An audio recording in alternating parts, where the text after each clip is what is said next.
Yeah, and you're right about.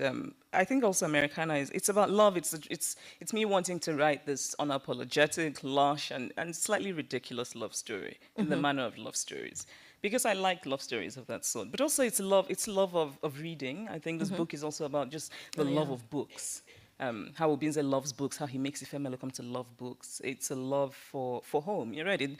Nsukka is a town that means so much to me, and I think in some way all of my work is about Nsukka Really? and about yeah, and I think of the slight romanticizing of my childhood. This was a Definitely. very Yeah. happy childhood. Yeah. Exactly. And yeah, and Ifemelu, not just coming to love her hair, but also just coming to love the most authentic version of herself. I see this book as Ifemelu shedding the layers of falseness as she moves, sort of as we watch her grow and change. And hair is part of it. And you know, hair, I'm interested in hair. I wanted to write about hair. And when lots of people have said, well, why hair? And I think if I wrote about baseball, nobody would ask me why baseball. Right. Right. Right. But somehow when you write about natural black, it's like, why? Well, why not? It's interesting. And also, I think it's very layered. I'm interested in hair on the level of hair, but also on the meanings, really, and the layers that it has. And I want to say that the reason I started to wear my hair natural was because I had this moment of self-realization and black pride. But really, I didn't. I just stopped because I hated what the relaxer had done to my scalp. Right, so that's really why. I'd come to the US. I couldn't afford to go to a hair salon. I thought it was ridiculously expensive Yes. to get a relaxer. And so I went and I bought the thing in the drugstore and I did it myself. And it was a disaster because, you know, in Nigeria, I was used to going to a hair salon. And suddenly I have to put this thing on my scalp. And I came out with numerous little burns on my scalp. And I just remember thinking, why am I doing this? And I won't do this anymore. And it actually took a long time, but it didn't mean that I then immediately liked my natural hair, because I didn't. No, I would still hide it, braid it, that sort of thing. And so it took a while for me to come to like it and then to love it. And now I am obsessed. It's ridiculous. The reason it took me, I have to say, the reason it took me 5 years to finish this novel is because I spent 4.5 years watching YouTube videos of natural hair. I think the women here with natural hair know what I'm talking about. There's right. There's an incredible subculture. I didn't know that. Oh Oh Lord, my God. I recommend it to everyone. Please, male, female, white, black, Asian, other. Please go and watch this. Just Google natural black hair on YouTube, and you see these women who, it's really an incredible subculture. And for me, there was something almost anthropological about watching these things. So I was collecting material. So it's these women who, it's a journey. Because I think many of us, I think many black women grew up thinking their hair is a problem to be solved. Right. It's something one has to do something about, and not even really knowing how to care for it in its natural form. And so I think that the subculture represents a kind of a growing awareness and acceptance of who we are. So you have these women who, you know, they put the computer camera and like, hey, this is this is so you have to this it's true, isn't it? This is Takia coming at you from Atlanta. And then they're like, and then they raise the thing. They're like, this is the shea butter that I used. And then they turn around and they show you the hair, and this thing goes on, and I just keep watching. It's terrible. That's why the novel took so long to write. I like to pretend that I was researching and revising, but that's not true. I was just watching YouTube. Oh my goodness. That's so much better than the internet cat videos I've been watching for the last 5 years. Oh my God. That's fantastic.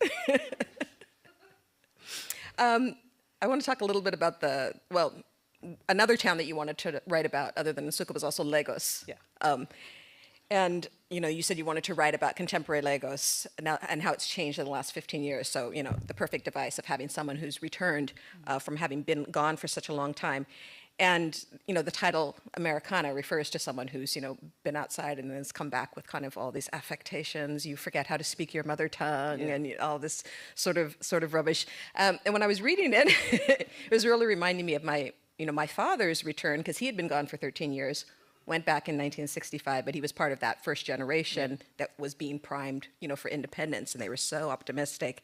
And I remember his letters just raving about like the fantastic rate at which Nigeria was changing. He said that, what took the U.S. and Britain 100 years to accomplish, we're doing in 5. They believed all this stuff. So I was, kind of wondering, what are the parallels? What are you seeing happening in Lagos right now that kind of speaks to what the next Renaissance or, the next stage for Nigeria is?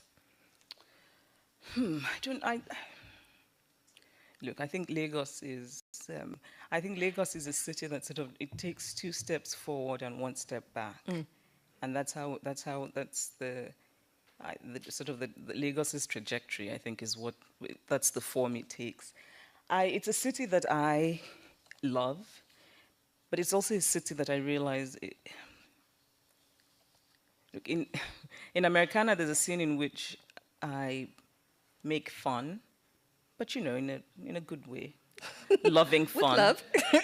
Of the returnee class. Yes. And I should say that actually Americana is also, there's a lot of Americana that's about self-mockery, because I'm really poking fun of my various tribes.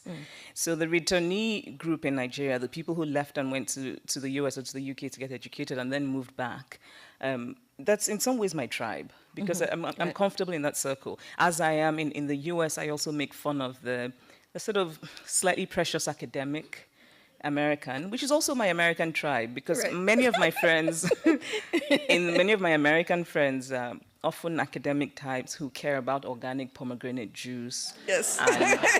And that is my tribe, that's my circle, but I poke fun at it because I think that while I too care about organic pomegranate juice, I think that it's important to realize there's a vast world out there that doesn't care about that sort of thing. and that it's important to sort of know that and to make fun of that. So I think that the idea of Lagos being taken on its own terms is something that I'm not sure that the returnee class often does. So people come back to Lagos and they complain about how Lagos is not like New York. But then Lagos is never going to be like New York, right? So, and I think that Lagos there's so much, I think progress has been made since the military fell. Since we got the democracy of sorts, there's, our economic liberalization, there's a growing middle class. Lagos has immense ambition. Sometimes I think maybe a bit too much ambition, but people talk about cable cars. I'm like, okay, let's all calm down and get electricity first before we start talking about cable cars. But even just that, there's this sense of can-do-ness of, now we're building Atlantic City and all of that. And I suppose all of that is good. So I guess that's one way to measure progress. Maybe another way would be, I don't know. But yeah, Lagos. You do know. I'll stop there. Okay. That's interesting. I loved just the opportunity to spend time in Lagos with all those different subcultures. And one of the things that I've always enjoyed about your work is how you don't make concessions to a Western audience. You just throw us in, in the midst of Nigerian idiom and slang and Igbo phrases and, references to politicians and penal code and pop culture and, all that stuff that usually ethnic writers are told not to include, either in their writing workshops or by their agents or their publishers, but that makes, the life so vibrant. And I think it's just a matter of kind of teaching one's audience how to read it, I think. Yeah, and I also think, I have friends in Nigeria, for example, who say to me, how do Americans understand this? Because they think it's so Nigerian, especially the Nigerian bits. And the agents and editors who will sometimes tell you, oh, take that out, because Americans... I don't think we give readers enough... We should have more confidence in our readers. I certainly do. Because, when I was growing up, I read these books about Russia. And sometimes I didn't know what the heck some of the things were. But it didn't get in the way of my understanding and falling in love with characters and following the story. And I don't think I would have wanted a sanitized version of Russia. I wanted to, and it's such a shame. And I try very hard when I teach my writing workshops to tell my students, don't do that. Don't start off thinking your audience needs you to give them a watered down version of your world. They don't. And I think it's also that thing where for those of us, right, who are sort of on the periphery of things, we need to have we just need to have a greater confidence and stop being apologetic about realities. And I think that readers will get it. I think so. Yeah, I think so. Yeah. And that's one of the wonderful things of literature is that opportunity to travel Yeah. and go someplace Yeah. else. Just Yeah. once you allow yourself to not be freaked, oh, there's a foreign word, to really enter, and then you feel smarter when you're done. So it's fantastic. But you've mentioned how like Nigerian readers aren't as interested in all kind of the racial commentary that you've got going on. They're excited about the characters, of course, because they recognize these people, and they want to know what happened to them. And I see that your publisher in Nigeria has got, they've been tweeting, asking readers like who their favorite characters are. Really? Yes. There's so many, there hasn't been like a critical mass. No one's won at this point. But I thought that was an interesting approach, was through the characters. And so I was asking myself, who's my favorite character? And I have to say, the person who was the greatest revelation for me, who I'm most haunted by, was this Auntie Uju.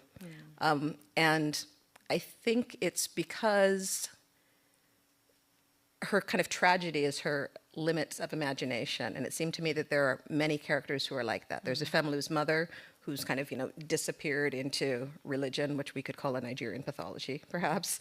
There's Some Nigerians here are thinking, what, pathology? What? Wait, what? That's code for everything's fine.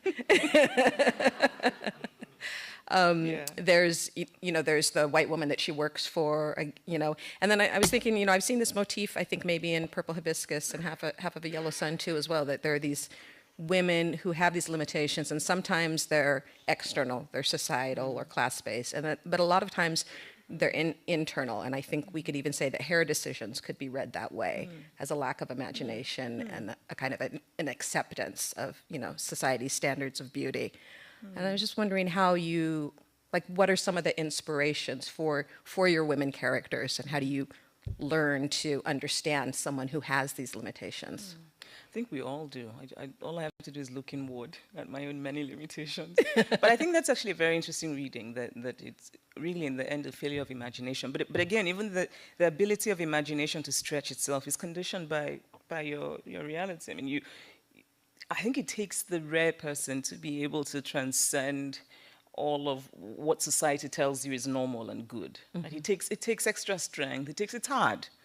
And I think Auntie Uju, and you're actually, yes, because in some ways Auntie Uju is similar to, Auntie Uju is a woman, I'm interested in women like her. I'm interested in women who make choices that from looking from outside, we think, well, why would she? So she's intelligent, she's a doctor.